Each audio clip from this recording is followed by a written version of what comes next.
Hai, perkenalkan nama saya Gracia April Rumekewi. Saya adalah seorang mahasiswa di program studi hubungan internasional, jurusan Ilmu Politik, Fakultas Ilmu Sosial dan Ilmu Politik di Universitas Cendrawasih. Untuk memenuhi tugas pengantar ujian akhir semester mata kuliah Politik dan Pemerintahan Asia Tenggara, saya akan memberikan penjelasan mengenai politik dan pemerintahan salah satu negara di Asia Tenggara, yaitu negara Vietnam. Dan juga saya akan menyertakan salah satu contoh kasus mengenai politik dan pemerintahan di negara Vietnam. Sebelum kita masuk dalam pembahasan mengenai politik dan pemerintahan Asia Tenggara, saya akan memberikan penjelasan singkat mengenai pengertian politik dan pemerintahan, serta informasi singkat mengenai Asia Tenggara. Politik adalah proses pembentukan dan pembagian kekuasaan dalam masyarakat, khususnya dalam negara. Dan pemerintahan adalah aktivitas untuk mencapai tujuan suatu negara oleh aparatur negara yang mencakup semua lembaga dan stakeholder. Selanjutnya, saya akan menjelaskan tentang informasi singkat mengenai Asia Tenggara. Asia Tenggara merupakan ikon dunia internasional beberapa tahun kebelakang ini. Mengapa? Kawasan Asia Tenggara memiliki populasi terbesar dari setiap blok geopolitik, di mana jumlahnya kurang lebih sekitar 668.619.860 juta jiwa. Kemudian angka presentasi pertumbuhan penduduknya menjadi terbesar ketiga di dunia setelah Tiongkok dan India. Pertumbuhan ekonomi negara-negara di kawasan Asia Tenggara menjadi keenam terbesar di dunia setelah Amerika Serikat, Tiongkok, Jepang, India, dan Jerman.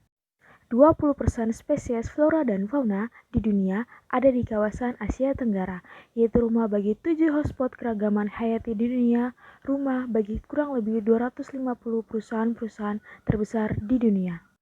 Kawasan Asia Tenggara merupakan kawasan yang beragam dan hidup berdampingan. Negara-negara di kawasan Asia Tenggara memiliki 4 bentuk negara secara geografis. 1. Compact, yaitu berbentuk seperti lingkaran, contohnya Kamboja. Kedua, fragment, yaitu negara berbentuk kepulauan yang terpisah-pisah, contohnya Indonesia. Yang ketiga, elongated, yaitu negara berbentuk memanjang, contohnya Vietnam. Dan yang keempat, protrusive, yaitu negara berbentuk kompleks dan beragam, contohnya seperti Thailand dan Myanmar. Secara astronomis, letak kawasan Asia Tenggara di antaranya 28 derajat lintang utara sampai 11 derajat lintang selatan dan 93 derajat bujur timur sampai 141 derajat bujur timur. Berdasarkan geografisnya, kawasan ini terbagi menjadi dua bagian daerah, yaitu mainland atau daerah daratan, di antaranya Kamboja, Laos, Vietnam, dan Thailand. Dan daerah insular atau daerah kepulauan, yaitu Indonesia, Malaysia, Singapura, Brunei Darussalam, dan Filipina. Terdapat atau pernah terdapat 4 corak pemerintahan yang kontrak satu sama lain, yaitu pertama, Republik. Contohnya yaitu negara Indonesia, Filipina, Timur Leste, dan Singapura. Yang kedua adalah sosialis komunis. Contoh negaranya yaitu Vietnam dan Laos. Yang ketiga yaitu monarki konstitusional. Contoh negaranya adalah Thailand, Kamboja, Brunei Darussalam, dan Malaysia. Dan yang terakhir, junta militer, contohnya itulah negara Myanmar. Selanjutnya kita akan masuk dalam pembahasan mengenai politik dan pemerintahan Vietnam. Vietnam dengan nama resmi Socialist Republic of Vietnam yang berada di kawasan Asia Tenggara. Vietnam merupakan negara komunis yang hanya mengakui satu partai komunis Vietnam atau yang dikenal dengan Communist Party of Vietnam atau dengan singkatan CPV. Kepala negaranya adalah presiden yang juga merupakan panglima tertinggi, sedangkan kepala pemerintahannya adalah seorang Perdana Menteri. Ibu kota Vietnam adalah Hanoi. Vietnam memiliki bentuk negara Vietnam adalah kesatuan, dan administrasi pemerintahannya dibagi ke dalam 58 provinsi dan 5 munisipal. Sistem pemerintahan Vietnam adalah parlementer. Eksekutif Vietnam adalah lembaga eksekutif yang dimiliki oleh National Assembly atau NA. Lembaga eksekutif ini terdiri atas Perdana Menteri, Deputi Perdana Menteri, para menteri, serta sejumlah anggota lainnya. Kecuali Perdana Menteri, seluruh badan eksekutif tidak selalu menjadi anggota NA, National Assembly. Perdana Menteri bertanggung jawab kepada National Assembly dan melapor kepada Standard Committee dan Presiden. Presiden bertugas menjaga konstitusi dan ia juga sebagai panglima tertinggi angkatan perang dan ia sebagai ketua Dewan Pertahanan dan Keamanan Negara. Fungsi utama dari National Assembly yaitu 1. Menciptakan legislasi, 2. Memformalisasikan kebijakan luar negeri dan domestik yang vital, dan 3. Serta melaksanakan pengawasan tertinggi atas seluruh kegiatan negara. Presiden dapat mengusulkan pemberhentian kepada Wakil Menteri dan Ketua Mahkamah Agung.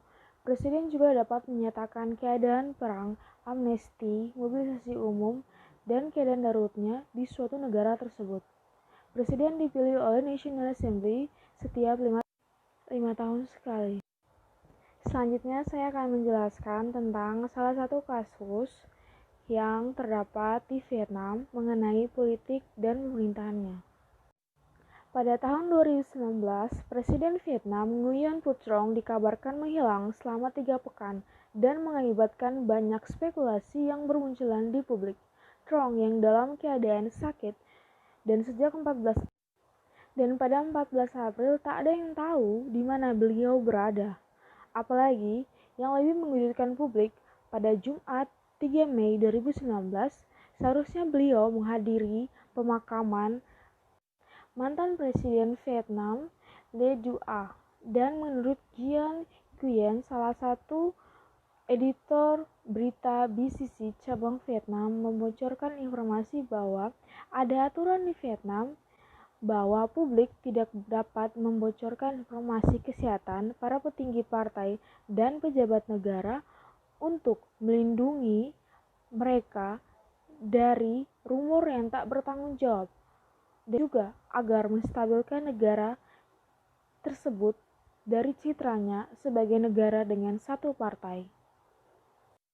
Jadi, kita dapat memahami bahwa politik dan pemerintahan sebagai sebuah interaksi antara pemerintah dan masyarakat dengan tujuan membuat kebijakan dan keputusan demi kebaikan bersama di suatu wilayah atau negara. Seperti halnya Vietnam yang memiliki suatu aturan yang menindakbolehkan media massa untuk membocorkan informasi kesehatan para petinggi dan pejabat negara Vietnam.